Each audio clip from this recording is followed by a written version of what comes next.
কাল ত্রয়োদশ জাতীয় সংসদ নির্বাচন ও জাতীয় গণভোট। এরই মধ্যে নির্বাচনকে ঘিরে সব ধরনের প্রস্তুতি সম্পন্ন করেছে নির্বাচন কমিশন।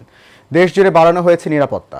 আইনশৃঙ্খলা বাহিনীর পাশাপাশি মাঠে রয়েছে সেনাবাহিনী, নৌবাহিনী ও বিজিবি। আনসারুল ইসলামের ক্যামেরায় ওয়ালিদ সিদ্দিকীর রিপোর্টে দেখুন বিস্তারিত। ত্রয়োদশ জাতীয় সংসদ নির্বাচনের সার্বিক প্রস্তুতি শেষ, এখন শুধু ভোটের জন্য অপেক্ষা। আগামীকাল বৃহস্পতিবার সকাল 7:30 থেকে বিকেল 4টা পর্যন্ত এ নির্বাচনের ভোট গ্রহণ চলবে।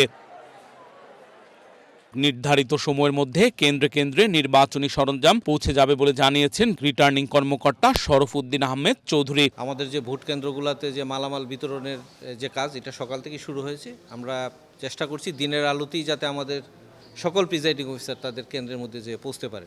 আইনশৃঙ্খলা পরিস্থিতি মোকাবেলায় পুলিশ, সেনাবাহিনী, র্যাব, বিজিবি মোতায়েন করা হয়েছে এবং প্রতিটি আসনে 2 জন জুডিশিয়াল ম্যাজিস্ট্রেট থাকবেন বলে জানা গেছে। আইনশৃঙ্খলার যে বিষয়গুলি আছে, আমাদের প্রত্যেকটি বাহিনী এখানে নিয়োজিত আছে। সেনাবাহিনী থেকে ধরে সেনাবাহিনী, বিজিবি, আনসার, র্যাব সবাই আছে এবং প্রত্যেকটি কেন্দ্রে আমাদের স্ট্যাটিক ফোর্স আছে। ঢাকা মহানগরের প্রায় 15টি কেন্দ্র ঝুঁকিপূর্ণ। কেন্দ্রের নিরাপত্তায় 90% এলাকা সিসিটিভির আওতাভুক্ত করা হয়েছে এবং পুলিশের শরীরে বডি ক্যামেরা সংযুক্ত থাকবে।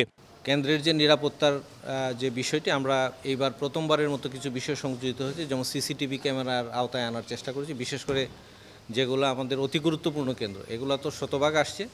সাধারণ কেন্দ্রগুলো আমরা কভার করার চেষ্টা করছি। আমাদের হিসাব মতো প্রায় 98%-এর উপরে আমাদের কেন্দ্রগুলো সিসিটিভি ক্যামেরার আওতায় আছে। এছাড়া আপনারা জানেন পুলিশের বডি ওয়ার্ন ক্যামেরা আছে।